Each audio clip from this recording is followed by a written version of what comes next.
ஆகாசம் பார்த்த சாமியா இருக்கும், அது வாகனத்தோட நிக்கிற சாமியா இருக்கும், மேற்கூரை இல்லாத சாமியா இருக்கும். சிலதுக்கு அந்த வாய் கட்டி கும்பிடுறதுன்னு சொல்லுவாங்க.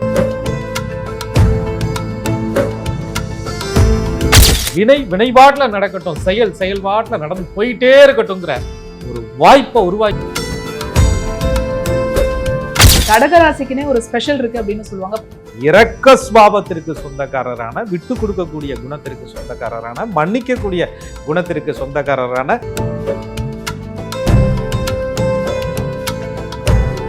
அதை வழியை எப்படியாவது கண்டுபிடிக்கலாமான்ட்டு வெளியில யார்ட்டையும் சொல்லி யார்ட்டையும் கேட்கறதுக்கு இங்க வரை வரும். அதுக்கப்புறம் அது ஒருவருடைய ராசிக்கு, இந்த லக்னத்திற்கு, இந்த அமைப்புகள்ல குலதெய்வ வழிபாடுகளை இந்த நேரத்தில் சில விஷயங்கள் நீங்க என்னதான் முன்னுக்கு போய் மேல உட்கார்ந்து இருந்தாலும் இங்க காலவாரி விடுறதுக்கு 2 விஷயம் உட்கார்ந்து இருக்கும்.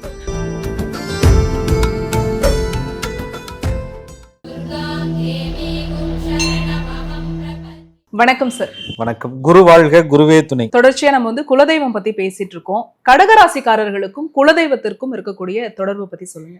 கடகராசிக்காரர்கள் மட்டும் இல்லைங்க, எல்லாருடைய ராசிக்குமே 5ஆம் பாவகம்னு ஒண்ணு இருக்கு. அது பூர்வ ஜென்ம புண்ணிய பாவகம். அவங்க பூர்வ ஜென்மத்துல செய்த புண்ணிய கிரகம், அவங்களுடைய தெய்வ அனுகூலம், அவர்களுடைய குலதெய்வ நிலை, இதெல்லாம் சொல்லக்கூடியது. இப்ப ஜோதிட அமைப்புல ஒவ்வொருவரும் ஒவ்வொரு லக்னத்துல பிறப்பாங்க. அந்த லக்னத்திற்கு 5ஆம் பாவகம்னு ஒண்ணு இருக்கும். அந்த 5ஆம் பாவகாதிபதி கிரகம், 5ஆம் இடத்தில் இருக்கும் கிரகம், பார்க்கும் கிரகம், இதை பொறுத்து ஒருவருடைய தெய்வ அனுகூலம் இதுதான் அப்படின்னு சொல்லக்கூடிய அமைப்பை கொடுக்குது. 5ஆம் இடத்துல ஆண் கிரகங்கள் இருக்கு, 5ஆம் இடத்தை ஆண் கிரகங்கள் பார்க்குது, 5ஆம் வீடு ஆண் வீடாக வருது அப்படின்னு ஜோதிடத்துல ஆண் பெண் ராசிகள்னு குறிக்கப்பட்டு, 5 குடைவன் சூரியனாக இருந்தால் சிவனை ஆதிப்பான், 5 குடைவன் சந்திர பகவானாக இருந்தால் சக்தி தேவியை ஆதரிப்பார் அப்படின்னு சொல்றாங்க. அந்த சக்தி தேவையை அனுதினமும் சொல்லக்கூடியவரா இருப்பார்னு புலிப்பான் ஐயா சொல்றாரு. அதே செவ்வாய் பகவானாக இருந்தால் சுப்பிரமணிய கடவுள் அப்படின்னு சொல்றாங்க.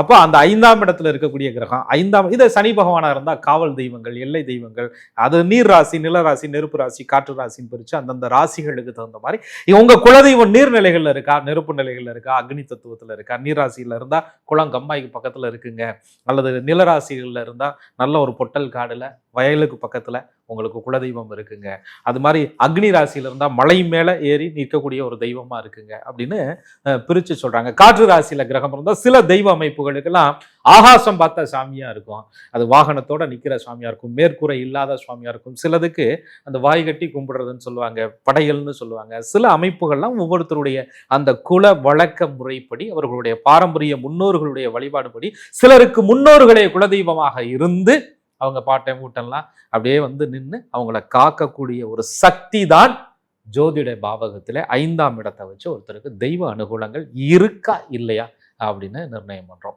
கடகராசிக்காரர்களை பொறுத்தவரை பார்க்கும் பொழுது நீங்க வெளியில ஒரு ஸ்ட்ராங்கா இருக்கிற மாதிரி தெரியும், ஆனா ரொம்ப மனதளவுல ரொம்ப சாஃப்டான ஒரு பர்சனாலிட்டியா இருப்பாங்க.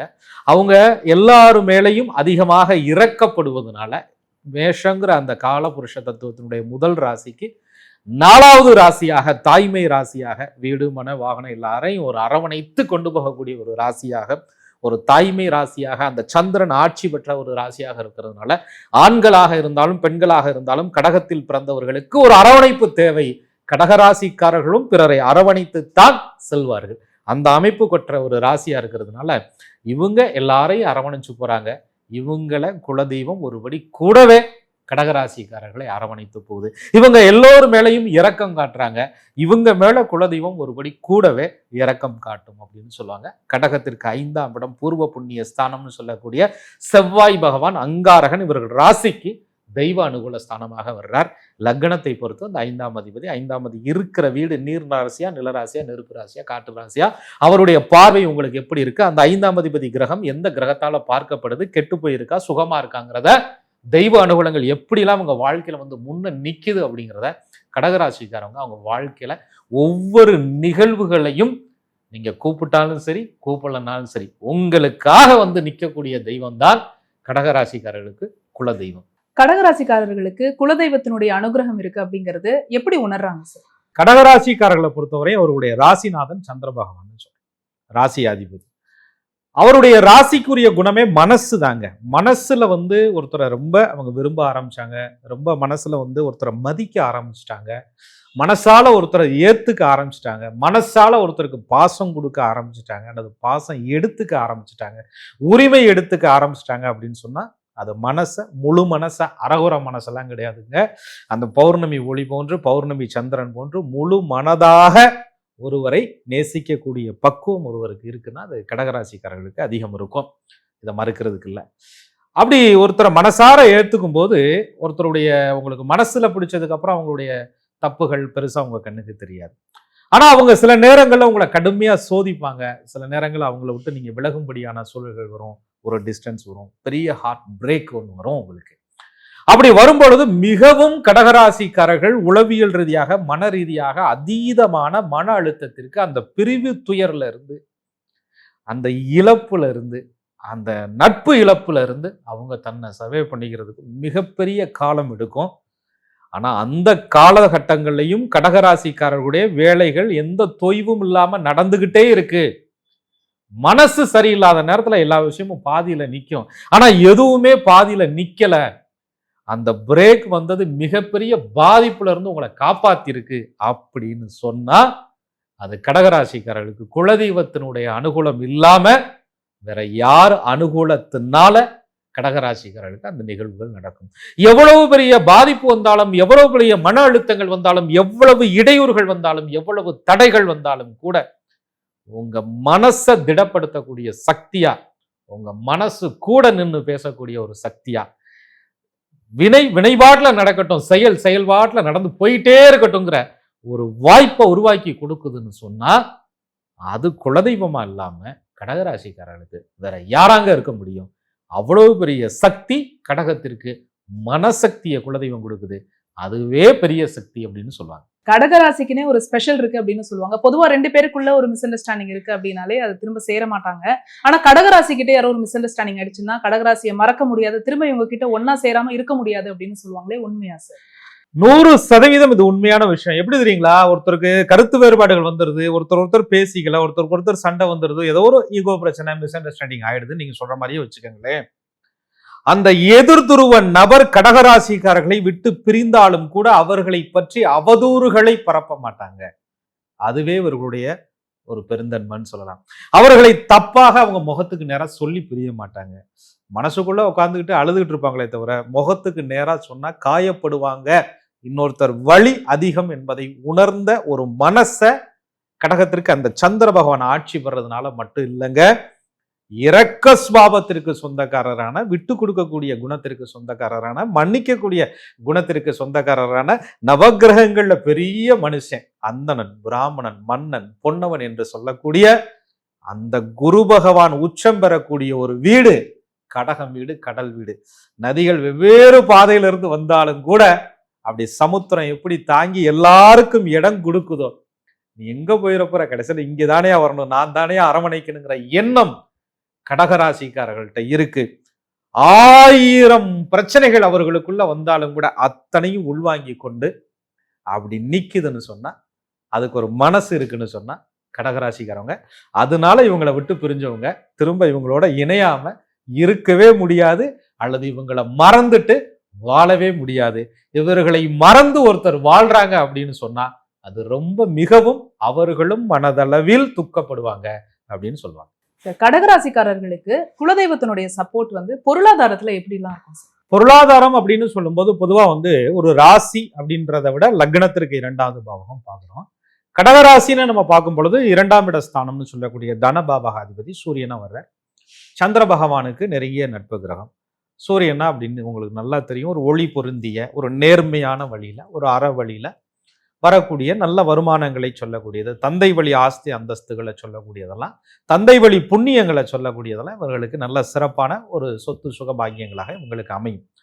ஒண்ணுமே இல்லை, எதுவுமே இல்லை, ஒரு கஷ்ட நிலையில இருக்காங்க, ஒரு விஷயத்தை தொடங்குறாங்க அப்படின்னு சொன்னா அவர்களுடைய பூர்வ ஜென்ம புண்ணிய பலன் கடகராசிக்காரர்களை சட்டுன்னு ஒரு வளர்ச்சிக்கு கொண்டுட்டு வருது அப்படின்னு சொன்னாலும், விரையாதிபதி கடகராசிக்காரர்களுக்கு புதன் பகவானாக அந்த புதன் பகவான் ஒரு செலவை 2 செலவை ஆக்கி விடுறது, ஒரு விரயம் 2 விரயமா மாறப்போகிறது, ஒண்ணு செய்ய போய் அதுக்காக 2 தடவை அலைகிறது. இப்படிலாம் ஒரு சூழ்நிலையில அலைஞ்சு சோர்ந்து மனம் நொந்து போய் கடகராசிக்காரர்கள் பொருளாதார நிலையில சில மன அழுத்தங்களுக்கு ஆட்படும் பொழுது என்னடா வாங்கின பக்கம் கொடுக்க முடியல, அடுத்த வளர்ச்சிக்கு போக முடியல, தொட்டதை செய்ய முடியல அப்படின்னு மன அழுத்தத்துல அவங்க உட்காரும் பொழுது அவங்க வந்து வெளியில யார்ட்டையும் சொல்றது இல்லை, சைலண்ட் பீப்புள்னு சொல்லுவாங்க. மனசுக்குள்ளேயே அதை வந்து வழியை எப்படியாவது இப்போ கண்டுபிடிக்கலாமான்ட்டு வெளியில யார்ட்டையும் சொல்லி யார்ட்டையும் கேட்கறதுக்கு இங்க வரை வரும். அதுக்கப்புறம் அது பக்கத்துல போவாங்க, இவங்கள்ட்ட கேட்கலாம் உதவின்னு நினைப்பாங்க. ஐயோ நம்மளை கேட்டா நம்ம இமேஜ் என்ன ஆகுறது அப்படின்ட்டு அப்படியே யோசிச்சுட்டு வெளியில வந்துடலாம்.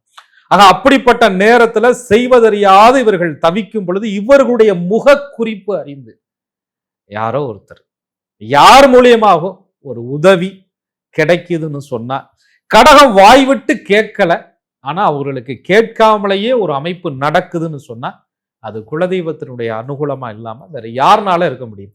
தேவையில்லாத வீண் செலவுகள், நஷ்டங்கள், விரயங்கள் வந்து மன அழுத்தம் ஏற்பட்டு பொருளாதார நெருக்கடிகள் வரக்கூடிய சூழலில் கூட யாரிடமும் உதவி கேட்க தயங்கக்கூடிய கடகராசிக்காரர்களுக்கு தயக்கம் இல்லாம ஒருத்தர் வந்து உதவுறாங்கன்னு சொன்னா அந்த தயக்கம் இல்லாம வந்து நின்னது உங்க குலதெய்வம் வந்தாங்க. அது மனிதர் இல்லைங்க, மனித ரூபத்தில் வந்த குலதெய்வம்னு சொல்லலாம். ஆக தடுமாறக்கூடிய, மனம் தடுமாறக்கூடிய கடகராசிக்காரர்களுக்கு தடுமாற விடாம ஒரு சக்தி தாங்கி பிடிக்குது அப்படின்னு சொன்னா அது குலதெய்வம் தான். அந்த குலதெய்வத்தினுடைய அனுகூலம் தான் கடகராசிக்காரர்களுக்கு மாபெரும் பெரிய பிரச்சனைகள்ல இருந்து அவங்களை காப்பாத்துது. கடகராசிக்காரர்கள் ஒருவேளை இவங்களுக்கு குலதெய்வத்தினுடைய அனுகூலம் இல்லை அப்படின்னா எப்படி எல்லாம் உணர்றாங்க சார்? குலதெய்வ அனுகூலங்கிறது ரொம்ப ரொம்ப ஒருத்தருடைய வாழ்க்கையில முக்கியங்க.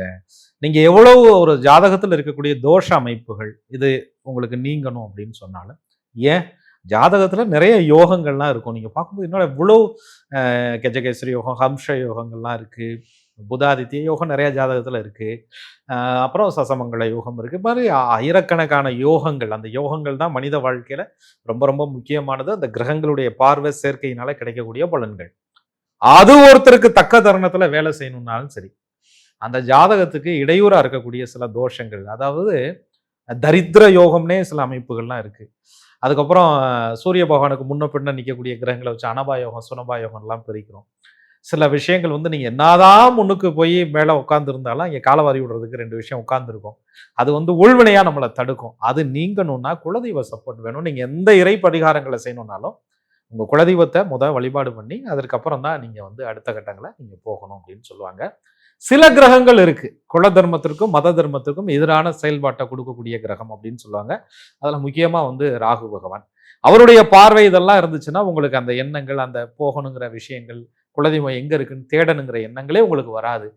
ஏன் எப்படி ராகுபவன் அந்த முடிவெடுப்ப, நீ தான் இங்க போனா ஜெயிச்சிருவியே, அப்போ உன்னை ஜெயிக்க விடாம பண்ணோம்னா எண்ணத்திலே ஆஃப் பண்ணணும்.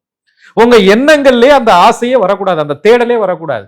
அப்படின்னா நீங்க அந்த இடத்துக்கு போகணுங்கிற யோசிக்க மாட்டீங்க. ராகு தன்னுடைய திட்டங்களை கனகச்சிதமா செஞ்சு முடிச்சிருவார். நெகட்டிவா அதிகம் கொடுக்க ஆரம்பிச்சிருவார். எங்க குரு பார்க்குதோ அங்க குலதெய்வத்தை தேடணுங்கிற எண்ணம் வரும், குலதெய்வத்திட்ட போகணுங்கிறாங்கிற ஆசை வரும். அப்ப என்ன வரும்? வழி தானா பிறக்கும் அப்படின்னு சொல்லுவாங்க. ஆக எண்ணங்களே கடகராசிக்காரர்களுக்கு குலதெய்வ மண்ணை மிதிக்கணும்னு வரல அப்படின்னு சொன்னா, குலதெய்வத்தை தேடணும், குலதெய்வத்தை பார்க்கணும் அப்படிங்கிற எண்ணம் வரலன்னு சொன்னா குலதெய்வம் உங்களை தேடலைங்க, குலதெய்வம் உங்களை பார்க்கலங்க அப்படின்னு அர்த்தம். கடகம் வந்து சாஃப்ட் மனசு. எமோஷனலா நீங்க ரொம்ப பாசம் கொடுத்து ரொம்ப பாசத்தை எதிர்பார்த்துக்கிட்டு இருக்கீங்க, உங்களுக்கு அது கிடைக்கல, ஒரே மாதிரியே நடந்துகிட்டே இருக்கு அப்படின்னா உங்களுக்கு குலதெய்வ அனுகூலம் வலிமை இல்லை அப்படின்னு அர்த்தம். உங்களுக்கு 5க்கு அதிபதி பூர்வ புண்ணியாதிபதி செவ்வாய் பகவான் நல்ல அமைப்புல இருந்தாங்க, நிலம், சொத்து, பூமி, ஆஸ்தி, அந்தஸ்து, சகோதர வழி உறவுகள் எல்லாம் நல்லா இருக்கும். உடன் பிறந்த பங்காளி, சொந்த தம்பி உங்க சட்டையை பிடிக்கிறார், பாசத்துல பிடிச்சா பரவாயில்ல, பகையா பிடிக்கிறார், உங்க வாழ்க்கையில பெரும் துயரப்படுத்துறார், உங்க சகோதரி உங்க மேல வழக்கு போடுறாங்க, சொத்து பிரச்சனை அதிகம் நடக்குது, குலதெய்வ அனுகூலம் கடகத்திற்கு இல்லை அப்படின்னு அர்த்தம்.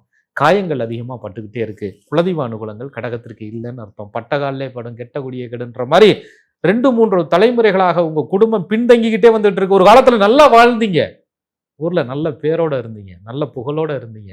அடுத்த தலைமுறை நீங்க எவ்வளவோ முயற்சி பண்றீங்க, வீட்டுல அதிகப்படியான விவாகரத்துகள், மன நிம்மதி இல்ல, குடும்பத்துல சந்தோஷம் இல்ல, 4 பேர் புள்ள 4 தனித்தனியா தூங்குது, குலதெய்வ அனுகூலம் இல்லைன்னு அர்த்தம்.